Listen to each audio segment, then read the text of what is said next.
Hello, everyone. Good to have you here. Welcome to Piano Tech Radio Hour. Good turnout today. Good to see everyone here. As always, we'll take a minute or two, let people roll in, and then we'll get started. See some maybe some regulars and some new folks, which is always good. Very good. Very good. Okay. So I'm going to give an intro to the session and then we'll get rolling. Should be an interesting one. I know we've got the PTG convention going on this week. And so I'm not sure if I'll last or more or the same amount of people hanging out here today. I'm sure there's actually some classes going on at the moment even. So we'll see. If anybody is at the convention or wants to give a report of their experience or wants to tell us, why they chose not to go or whatever, we can chit chat about that a little bit. But without further ado, I'll jump in and get started. So welcome to Piano Tech Radio Hour. We gather here every Saturday to meet with and learn from the most fascinating and knowledgeable folks in the piano world, including manufacturers, rebuilders, musicians, makers of other instruments, and of course, piano techs. Our mutual goal is to become better at our craft, helping each other, and to create an ever more musical world together. Piano Tech Radio Hour is brought to you by Piano Technicians Master Classes, an online learning resource that brings you cutting-edge instruction from piano industry masters without leaving your home. You can find out more at pianotechniciansmasterclass.com. And for those out there on Facebook and YouTube, we will be streaming this session temporarily for about 15 minutes or so, and then we'll hop off. We'll make sure and send you the link to join us if you do want to hop on our Zoom call and join here. So for today's session, Morgan, our co-host as of late, is actually at the convention. So he'll be attending to some things there. He's actually on the Institute team, so he's got, I'm sure, quite a bit to do. So it's going to be me riding solo as it had been previously. So that's fine for today. Before we launch in, I've got some fun ideas for the session today. I think there's a chance to have a little bit of conversation if we want to open it to that. And then there's some previous blog posts that I've created that might be interesting for us to dive into, and we could play that by ear and see how the room feels about that kind of content. So first off, welcome everybody here. Anyone in the convention domain right now for PTG? Any raised hands or anything like that? Anybody have a tough decision, whether to go or not, and decided wants to weigh in on kind of their decision process on going or not to the convention? Doesn't seem like anybody's got any comments on that. That's fine. Fenton. Yes, Fenton. Let's chat. You can unmute yourself and see what you got to say. Well, with regard to the convention, I think COVID is still an issue with me. And the idea of getting on an airplane, it might be even scarier than walking into a classroom. So I'm still standing down and picking and choosing public events that I would go to. So I think that's a major deterring factor for me. Got it. Where are you located normally again? I'm on the West Coast, Monterey Bay area. Okay, so you're not that far away. Not that far away, no. That's a beautiful area. You're near what is it called? Big Sur, right? I'm just north of Big Sur. Oh, yep, man. It's the most beautiful spot on earth. We got that's where I want to. Degrees today with overnight lows in the low 50s. Incredible. Yeah, that's my dream house. I want one of those houses on the cliffs there, and just make sure it's inland enough that it doesn't fall into the water. But yes, you're right. It is a very beautiful area. I actually was at a piano tuning many years ago for this fellow in Brooklyn, and we were talking about life stuff, and he said, "Yeah, Big Sur, that's my dream, where I want to settle one day." And he was describing me this image. He was like, "Oh, there was this day, and we were out, kind of like just standing on this mountainside or whatever, and the clouds were kind of filling the space right in front of us off of the cliffs of the mountains, and the sun was setting." And he was describing this really magical, like heavenly scene, he was like, it looked like you could just walk out into the clouds. It was amazing. And of course, in my imagination, I'm going, okay, well, yeah, that sounds great. Like he's exaggerating that, it doesn't really look like you could walk out in the clouds. It isn't really that great. I mean, I'm sure it's a wonderful picture. So I finished the tuning and we were done. He's like, "Yeah, let me show you a picture." And he showed me the picture, and I was like, "Oh my God, that looks even more beautiful than I even imagined it was." So yeah, that's Big Sur. That's Big Sur. Yeah, everyone should go visit the Pacific Coast Highway, I think, at least once if they get the opportunity. Maybe one or two at a time. Yeah, one or two at a time. Yeah. But yeah, well, actually, we're all going to load into Fenton's house next weekend. We're going to have a live radio hour from your house, and no masks. All right. We'll see if we can even bring some monkeypox along for the ride. But anyway, all jokes aside, okay, interesting stuff. Yeah, I hear you on that. Myself, it's really just been a matter of scheduling with other tasks and things that I've got going on, and so things have been pretty busy the past several weeks. There's potential scheduling conflicts, and I couldn't make it. But I did send out an email, and probably most of you saw that. Someone from my team, I don't talk about it often, but I have a piano tuning business in New York City. We call it Floating Piano Factory. It's a bit of an apprenticeship program where we bring in people and kind of allow them to learn the ropes, and we charge a little bit less for the clients, for the newer technicians, and their rates go up as they get better and better along the way. So Adam is a technician. Adam Holmes, I sent out an email this week about. He just started with us, maybe a year ago, and he's great. He's a really great guy. He was teaching piano lessons. He's a percussionist. He studied some of the best universities in the world in music. I think he's a doc. I don't think he got a doc, maybe a master's degree in percussion.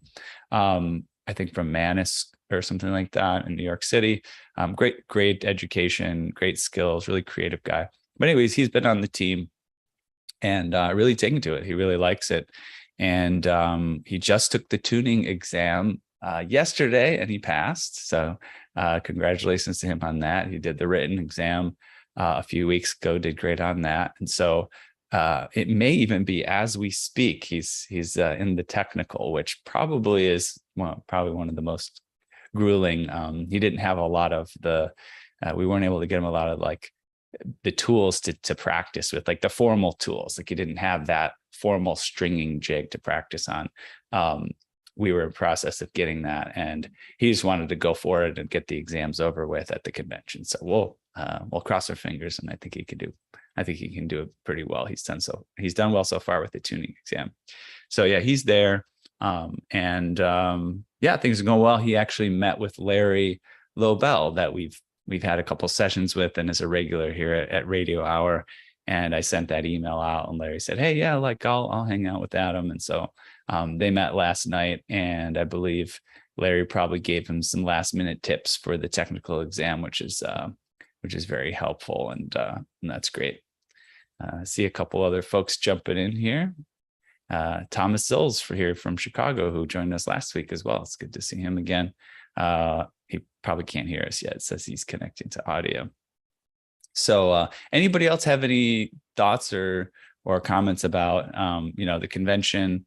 Were you hoping to go and you didn't get a chance, or some particular scheduling conflict or anything like that for yourself? Anybody got any comments before we move on? All righty. Thomas, welcome. I see you're just joining. I was saying hi while you were just still joining the audio. It's good to see you here again. Thank you.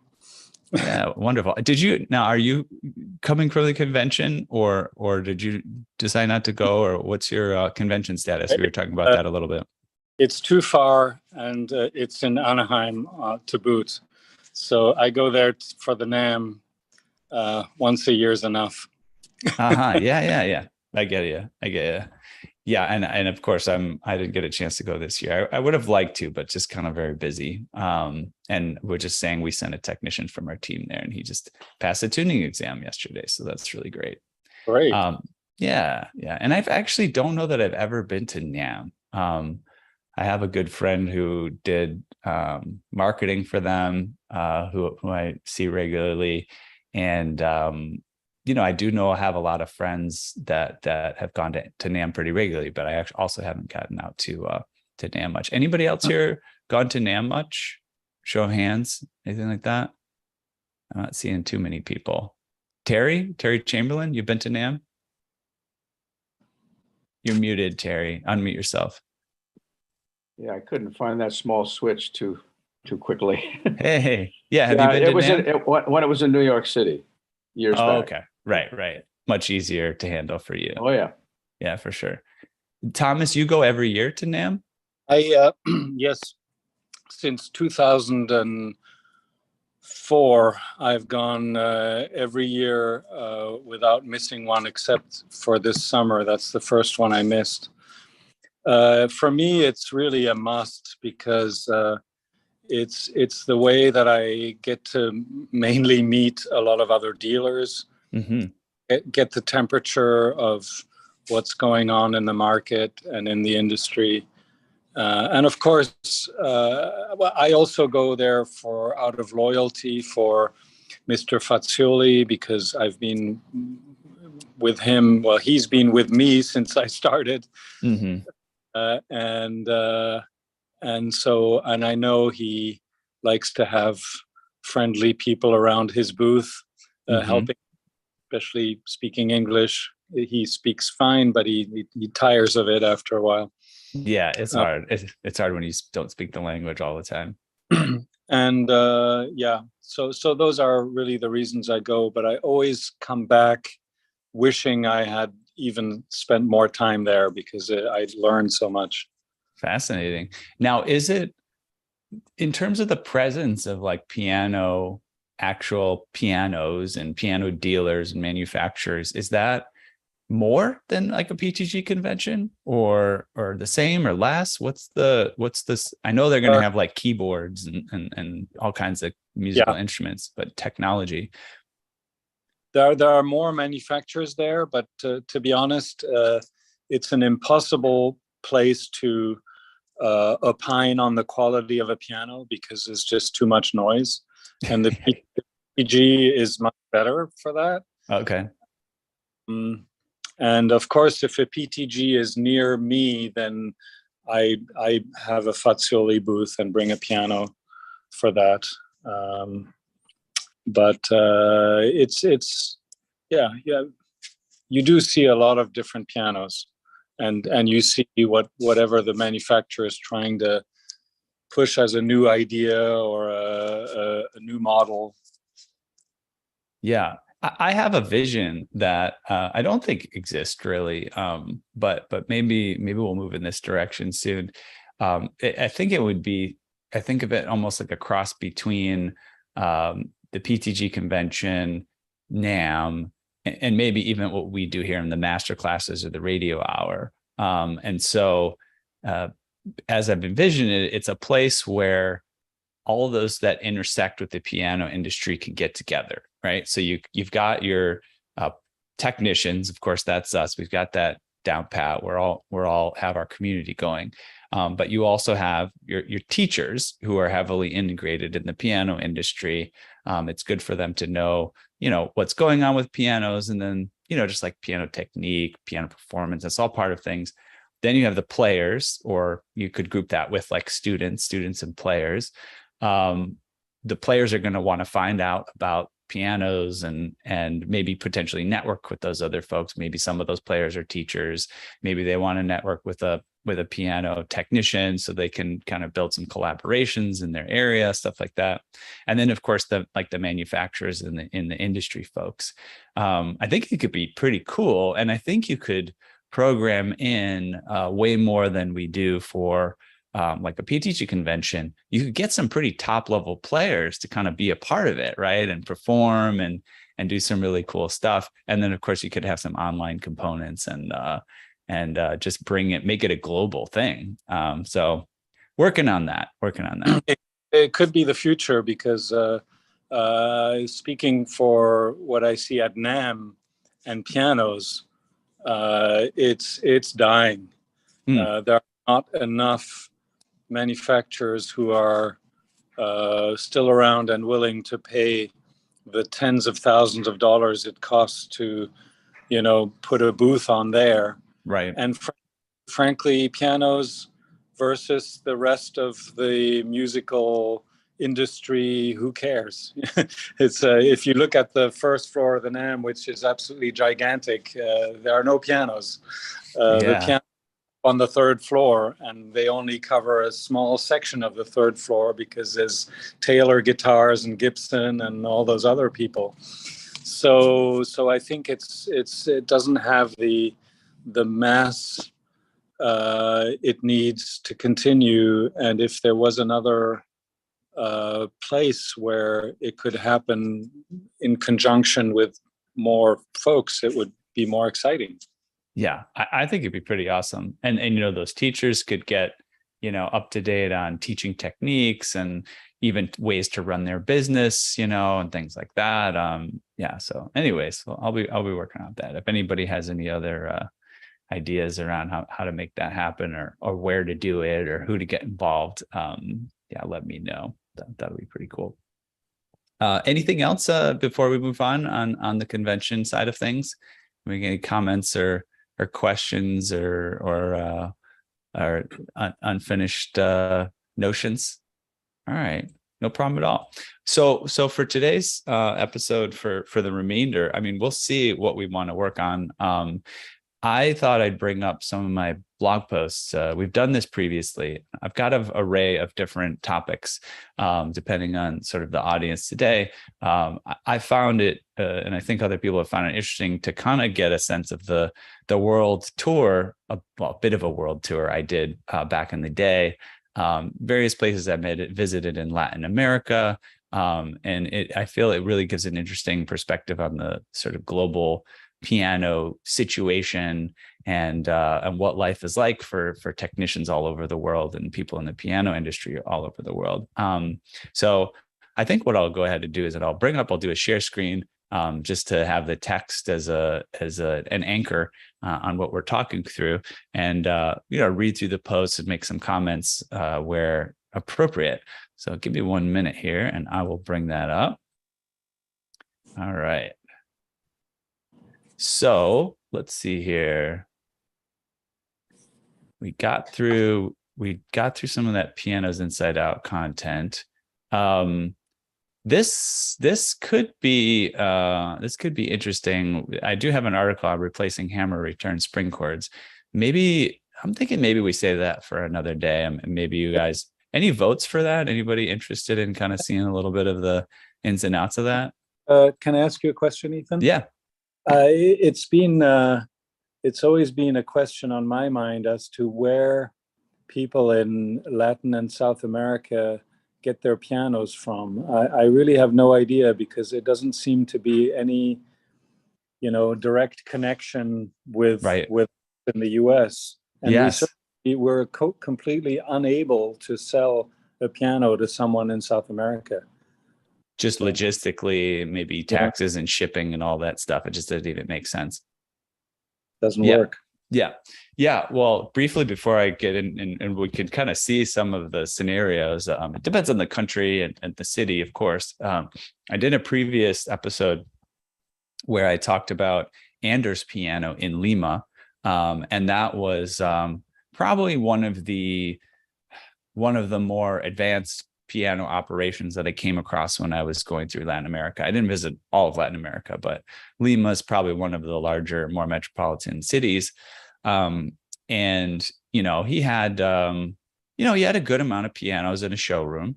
And he had some Yamaha pianos.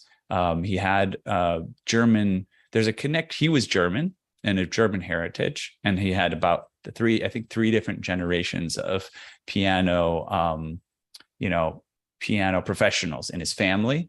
So it kind of had been something passed down, and he had studied in Germany and all this stuff, but he's relatively isolated there in terms of a piano, like someone who knows about pianos and can sell them and tune them and all that stuff. And so in his store, I want to say maybe he had about 30 different instruments, give or take, maybe even up to 50 if we look in some back corners or something on its side somewhere. And so that, some stores in the United States, may not even have that many, depending. He did have a little shop that he could repair and restore pianos, which he did some of that.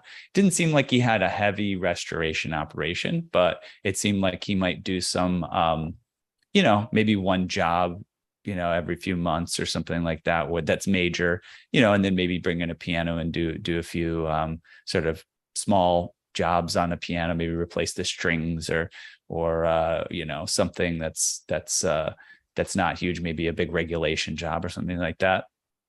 And but he did have to be kind of self-sufficient in terms of really a lot of it comes down to like the parts and the tools that you need. And so luckily he did have this multi-generational history.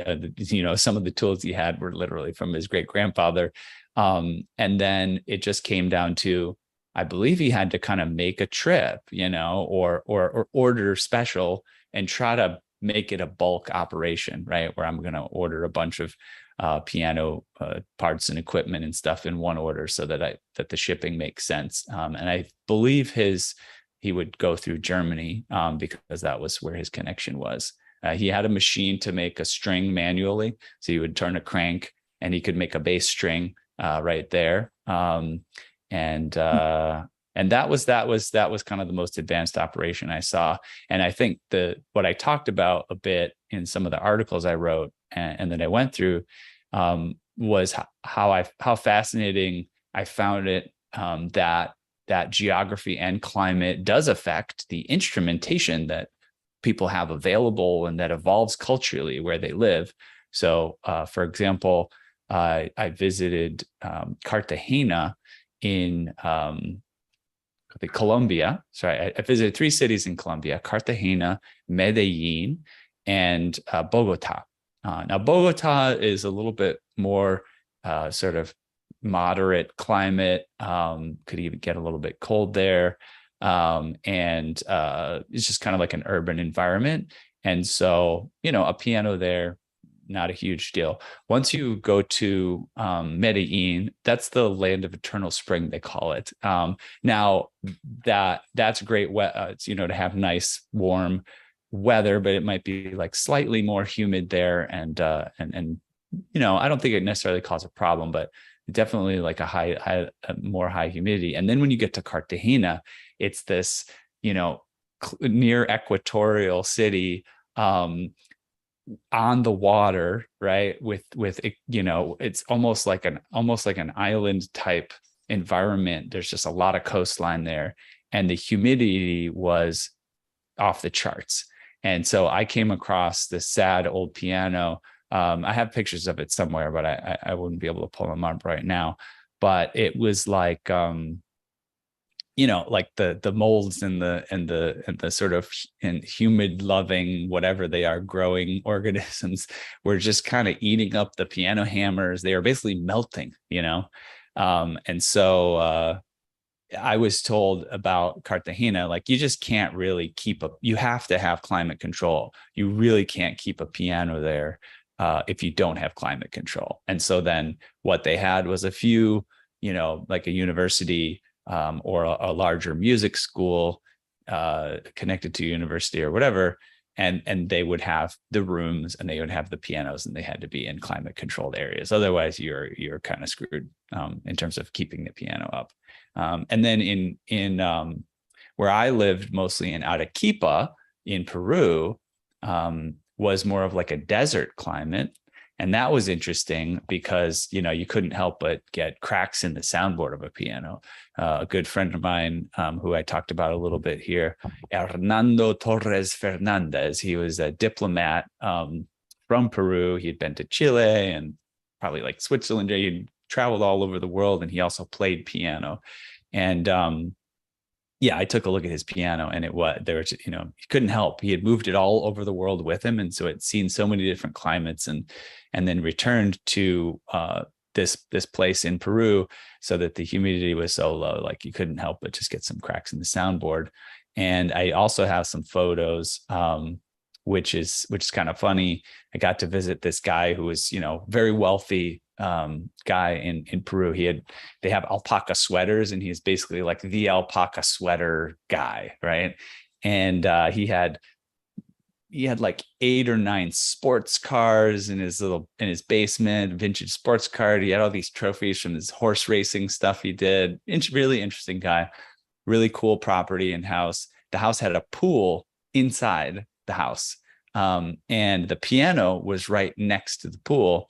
And I was like, okay, well, actually, that's not a bad idea here in this really dry climate, to put the piano next to the pool. An interesting sort of way of humidifying the piano, because to be honest, I couldn't think of a better way to humidify in that environment, to have like an actual just giant tub of water sitting right next to the instrument. It was really hard you couldn't just put a room humidifier. And also the architecture was such that, you know, they didn't have a lot of, like, it's the type of windows where there's a lot of ventilation. They're not trying to keep out the environment that much. And so, yeah, that was that. But yeah, I think I'll drive over to this other post that I have on Lima, because we're sort of talking about it. And I think that might be interesting. So I went through this one previously. This one, we talked about La Unza previously. Just to give a recap, it's a local university in Arequipa, Peru, where I was living. And, you know, I visited the art music section of the school. We talked through this. This was the guy that was in charge of the music department, and I thought it would be fun. This is one of the students that I was collaborating with, and I thought it'd be fun to kind of collaborate with the university and just do some classes for the piano students on, like, how does the piano work? This gives you an idea. There's a lot of German pianos in at least Peru and probably more Latin American countries. I noticed that connection. Renish is not a brand that I would really ever see in the United States, but I saw it all over the place in Peru and other Latin American countries. So I visited, this is me visiting the class of young piano students. And it was just kind of fun because they would never, ever have an opportunity to learn anything about the inside of a piano.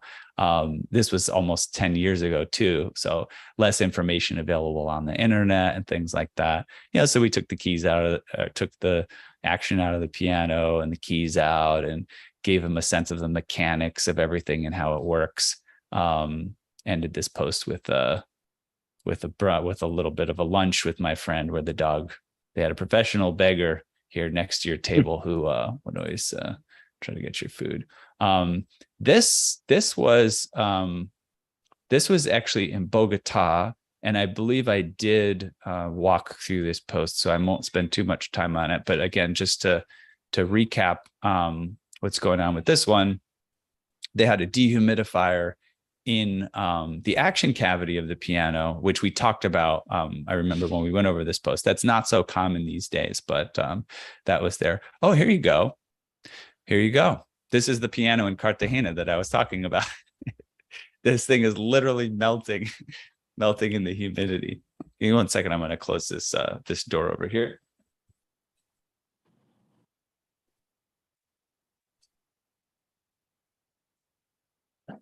Yeah, this one was experiencing quite a few issues, and you can see, even trying to open that thing up and look at the interior was scary, right? You think you're going to break the thing, it's going to like just fall right over. So let's see here. Yeah, actually, you know what? I think I could. I don't know if I read through this part. so I'll do that because this touches upon what I'm talking about. So while traveling through all these different parts of the world, such a condensed period of time, I went to Hong Kong for a little bit as well, and back to New York City, and came across a variety of idiosyncrasies intimately tied to the specific region, local climate. In some parts of the world, you need a dehumidifier to keep a piano happy. Other parts, it's the exact opposite. You need a humidifier to keep the optimal atmosphere. Other areas, simply due to the climate, it may be essentially impossible to keep a piano at all. So this is a piano on display at La Popa Monastery in the very hot and humid city of Cartagena. And I believe La Popa Monastery is actually, I think it's, I guess it was a monastery. I thought it was a hotel that I saw that piano at, but so the piano has its origins in Europe with an Italian craftsman credited for the basic design that persists to this day. French and German companies are also world-renowned for piano construction and advancement. But, I do ask, why did it all begin here as opposed to anywhere else in the world? Many reasons, but, that physical location and environment seem to be quite important. You look at like Africa and hand drums, there's probably something to that, the sort of climate and location and the local resources that people have had, stuff like that. So before shipping and global trade became commonplace, certain raw materials may or may not have been available. Before insulation and climate control came into being, people might spend more or less time indoors or outdoors. It could all affect the types of instruments different cultures tend to use and develop. There's so many factors. So this uniquely placed black metal tube that was at the front of the article reminded me of how environments determine a lot of what happens to us and in turn inform how we react to new situations. Something basic as the weather can entirely affect not only the design of musical instruments, but the shape of songwriting and the nature of performances as well. Humidity can potentially change a local history and in turn, a global narrative in dramatic ways. This is a nice picture of Hong Kong when I visited there. If you haven't been there, really beautiful city, which I didn't realize is kind of just like surrounded by, jungle caked mountains. And you can hike through the mountains, even just like you might go to Central Park in New York City and take a walk through the nature there. You can hike up into these mountains and it's like parkland. And instead of having squirrels in the park, like I've seen in New York City, there's monkeys and there's actually warthogs and things all over the park, which is kind of interesting to see. A little extension of those thoughts that I gave, Jared Diamond wrote this book called Guns, Germs, and Steel. And he digs deep into the dominance of Eurasian civilizations over the world and makes a compelling case that the achievement of that dominance is actually due to environmental factors, from livestock to farming, to food storage, things like the topography and weather of paramount, creating living conditions that lead to surplus and innovation. And in Peru, I realized there's no indigenous animal that you could ride like a horse or an elephant or a camel. They've got llamas and things like that, but those things won't carry you on their back for very long. And it's interesting to think about what the role that all played in history. So people talk about nature versus nurture. We ask how much of one's lot in life is due to genetics, upbringing, or personal drive. Are basic attributes you're born with and the characteristics and genetic traits that seem to be somehow different in each of us.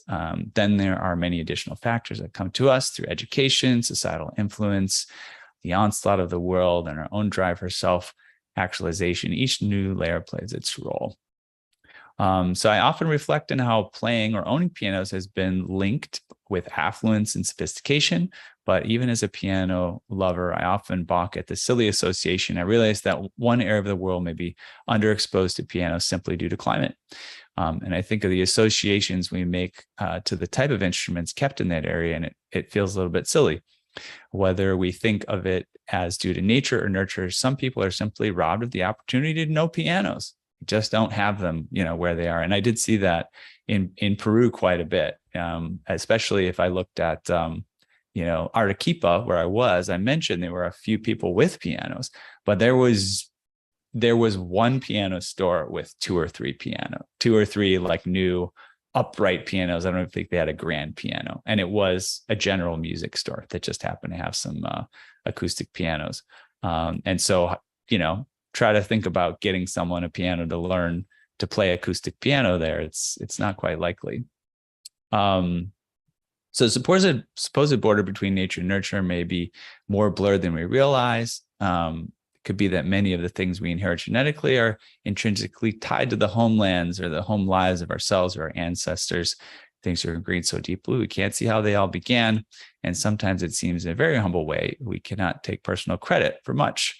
Perhaps nature and nurture are in many ways not so different. So this next little section describes kind of a little bit more of the kind of cultural things going on there. So let's kick on to the next post here.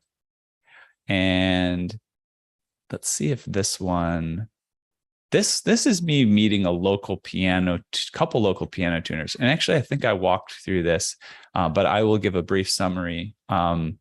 This is a piano tuner in Arequipa, Peru. And, you know, this guy's had some training. I believe he went to Germany. His name is Juan Carlos Rivera. At one point in his life, like maybe like, let's say 20 years prior or something. And then from that point forward, he's kind of an independent piano technician with not many resources. Again, I started Piano Technicians Masterclasses, you know, back in 2017, right? And this picture is back in 2015 or 16. So, you know, think about the lack of access to kind of resources and things like that for someone like that living in Arequipa, Peru. He was using a Korg, I believe, electronic tuner, like I hear people in the United States use, you know, back in the 70s or something like that. You know, could do a good job with the tuning, but he didn't even realize that there were apps that he could install on his phone, right? I had to tell, hey, look, you know, you got Cybertuner, you got this or that. Just how would he hear about it? Why would he look for it? This is Roque Castillo. This is a more elderly piano tuner, had been doing it for many more years. And I met him and his family, and that was very interesting to hang out with them. Going back to Juan Carlos, he did many things too. It wasn't, he couldn't subsist on just being a piano tuner. He tuned pianos, he taught music.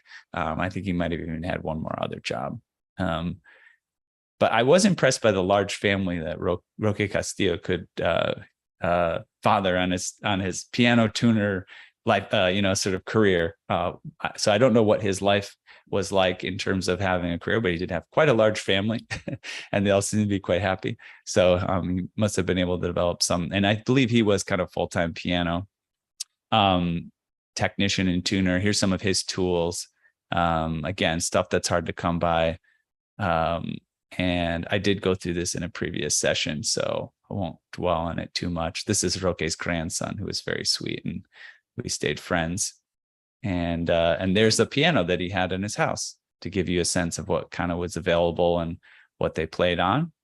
His daughter's playing a little bit. There's another photo of Juan Carlos and his family. And there you go. So this gives you a sense of the sort of tools at disposal. So literally, that's the Korg piano tuner. That's his piano tuning hammer. We shared a coffee, and this is the tools that I had available. And again, some of this, again, is just out of due to communication. You know, I showed him that this app was available. He hadn't heard of it, right? So interesting stuff. This article, I would love to at least skim through. But before I do that, maybe jump ahead. Let's go back to Lima, because I wanted to show you another look at Lima. I got to recap visiting Anders Piano, which is more of kind of like, it's a piano shop with new pianos. You know, he's got various relationships with various brands, Yamaha, stuff like that.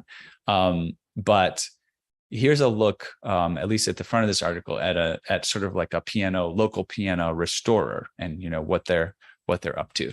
So I'll just dive into this one. I thought this would be an interesting extension. So it was finally time for me to depart from Arequipa, and my destination was Cartagena, which was this is picking up from a previous session, which was the best option for a connecting flight to New York. Originally, I had grand plans of how I'd get there. I could take a train through Ecuador, stopping at hostels along the way, or climb aboard a riverboat in the Amazon and wind through rainforests en route to Colombia. But after all my visits and adventures preparing to leave Peru, I was now a few days behind schedule. So I just had to go straight to Lima, where I could hop a flight directly to Cartagena. So in Lima, had some health issues, and a friend told me about a good doctor. This is actually interesting. Again, when you see all these different levels of resources, the doctor was amazing in Lima. He went through a slew of tests. You want to be sure he came up with the right diagnosis, medication. It's really hard to get technology like computer stuff down there, but the doctor visit was really nice. It was really inexpensive, and he did a great job. So let's see here.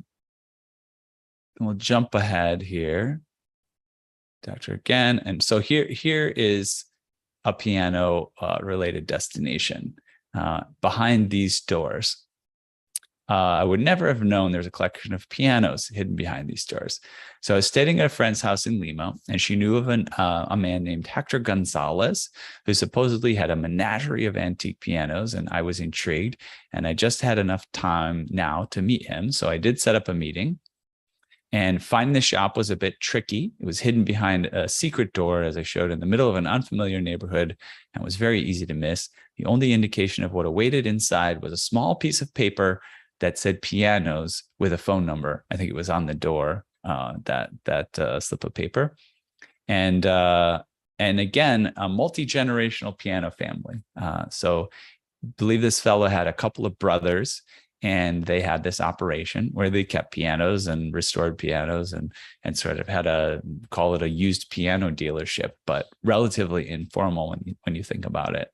And a kind of a cool space here in terms of like the architecture and the kind of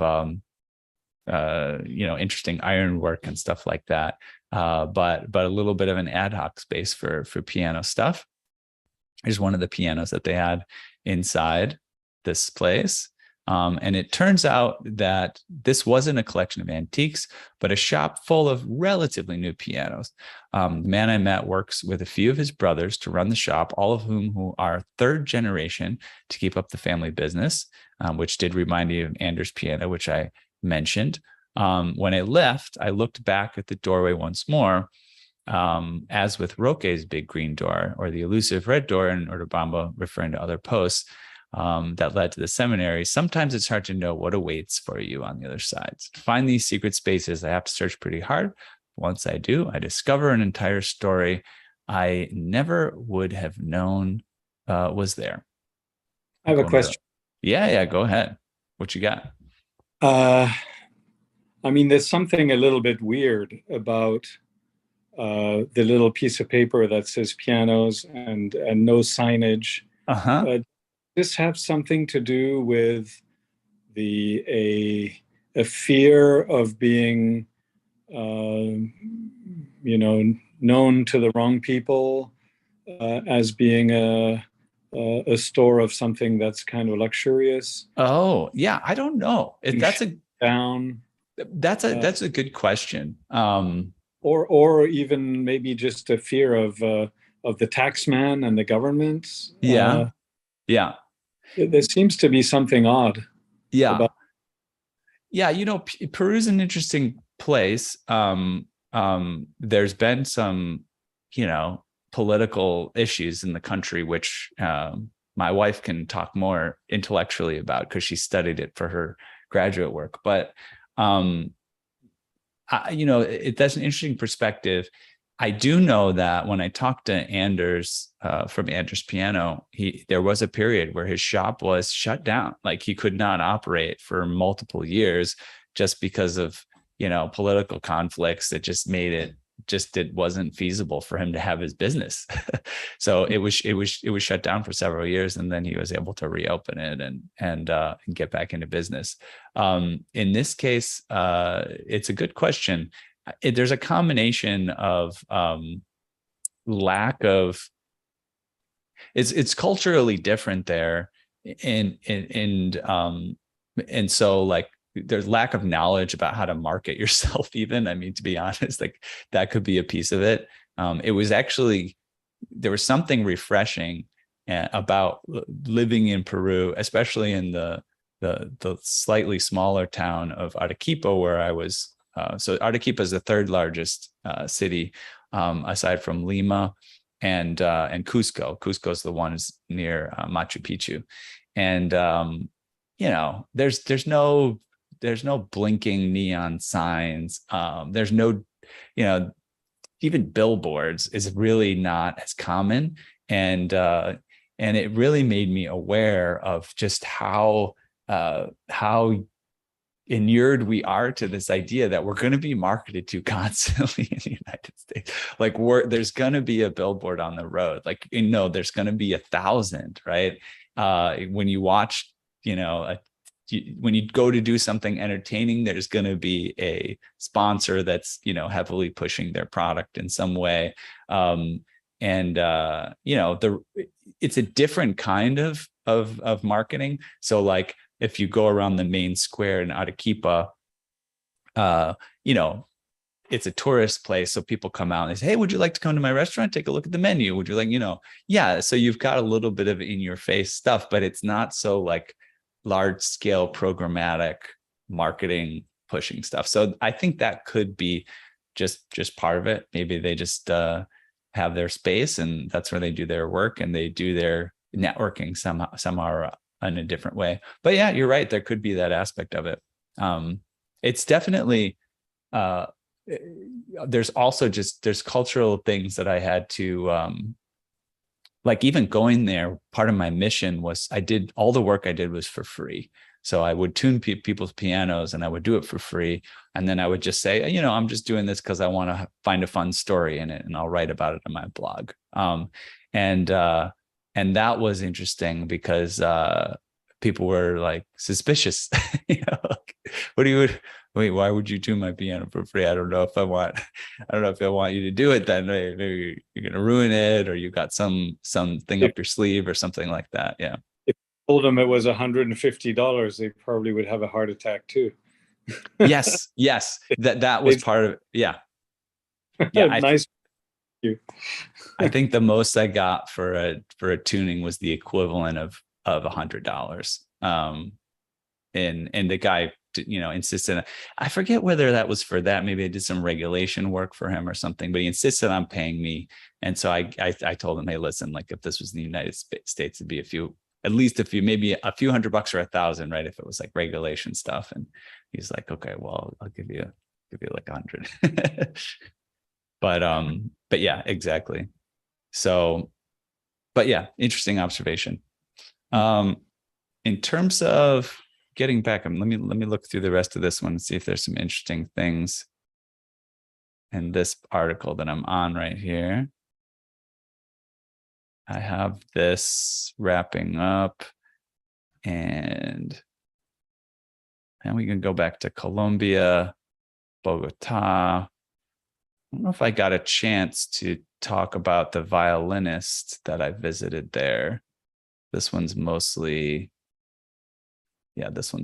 just kind of cultural content. And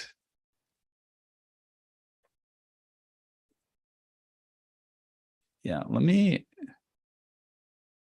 go back to, I think I talked about, I don't know if I've done Hong Kong here. Why don't I go ahead and talk about Hong Kong a little bit, just because I can. So this is an interesting story, which I may have been through a little bit before, but I mentioned it today and it's worth visiting a little bit. So I had this piano tuning business that I started in New York City. It was around, let's say 2010 or something like that. And I was doing my PhD in neuroscience, and it's just so busy with that work. I had all these positive reviews for being a piano tuner. I was getting a lot of calls for work for piano tuning, but I kind of had to let them go. So what I ended up doing was starting this program, which I now do, called Floating Piano Factory, and I bring in new technicians.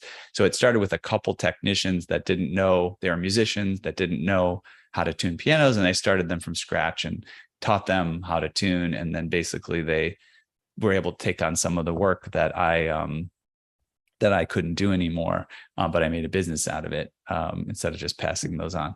And so, so why am I telling this story? That I had this Floating Piano Factory apprenticeship program that you could see online. And so all of a sudden, one day, these two young ladies reach out to me, and they're from Hong Kong. and they write an email and they say, "Hi, sir, I would like to work for, Floating Piano Factory in New York City. How do I do that?" And I didn't, it wasn't enough of an operation to do all the work visas and, bring these people over to New York City. But they were really cool young ladies.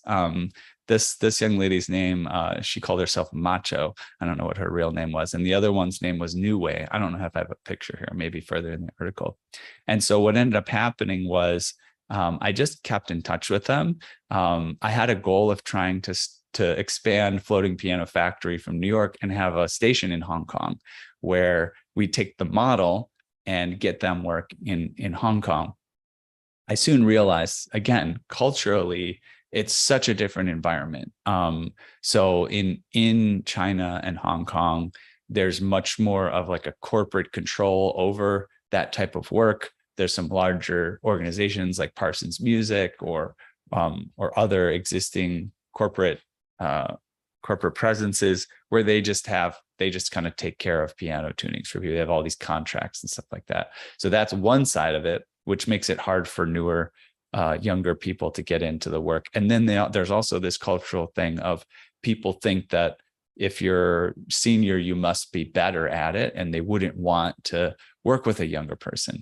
And part of what helped my business in New York was this kind of, it was fun for people to think, oh, I'm going to pay a little bit less for a piano tuning, and I'm going to help someone learn. Like, it's going to be like everybody's doing each other a favor. I'm going to help this young person learn, and I'm going to get a deal, and it's going to be great. That just didn't fly in Hong Kong, and people didn't turn them on. Like, it wasn't an exciting prospect.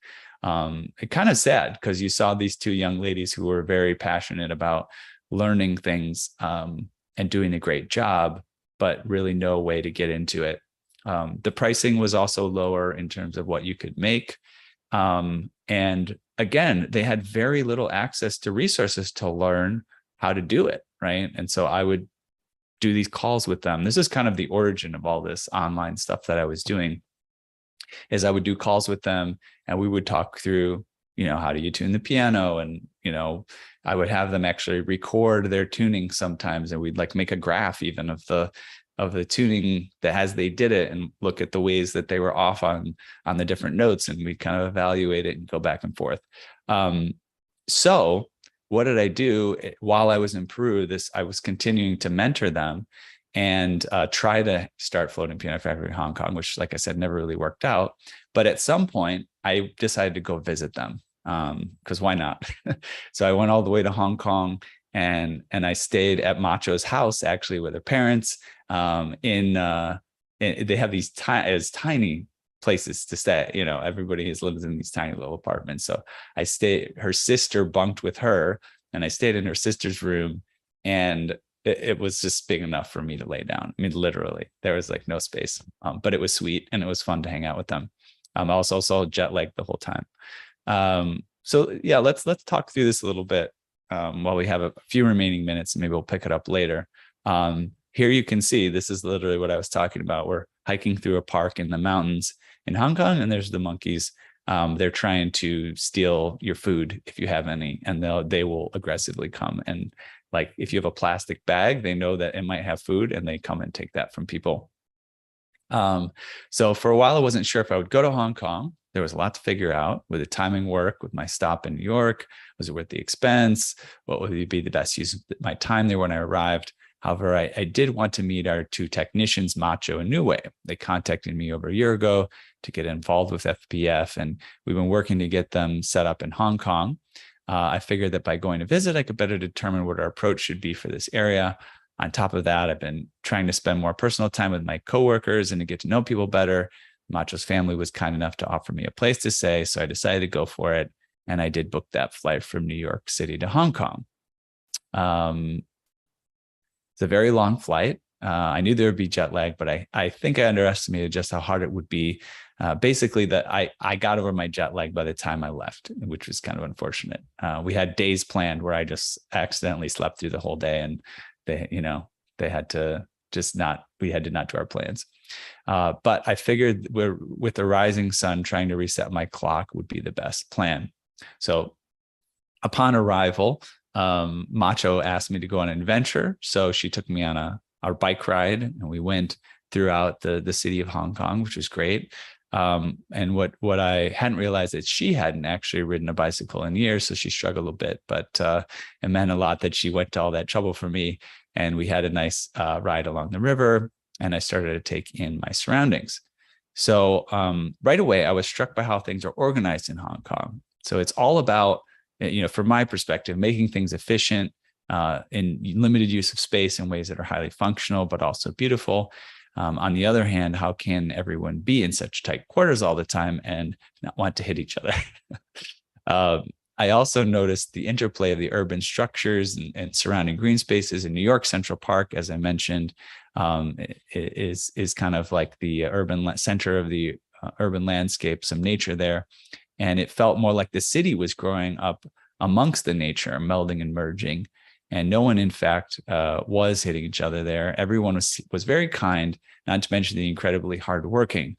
The positive attitude must have been contagious because I quickly adjusted to tiny spaces, close proximities, and things felt peaceful. And here's a look at a piano shop here. They did have quite a few pianos there. And as I'm sure some of you know, like pianos in China and Hong Kong, I think it has even been a growing industry. I don't know what it's like exactly at this moment, but it's popular. And so actually what we were doing here is this was a cousin of Macho's. She had bought a piano and it had a technical problem. There was some buzzing that we could not, for the life of us, get rid of or figure out.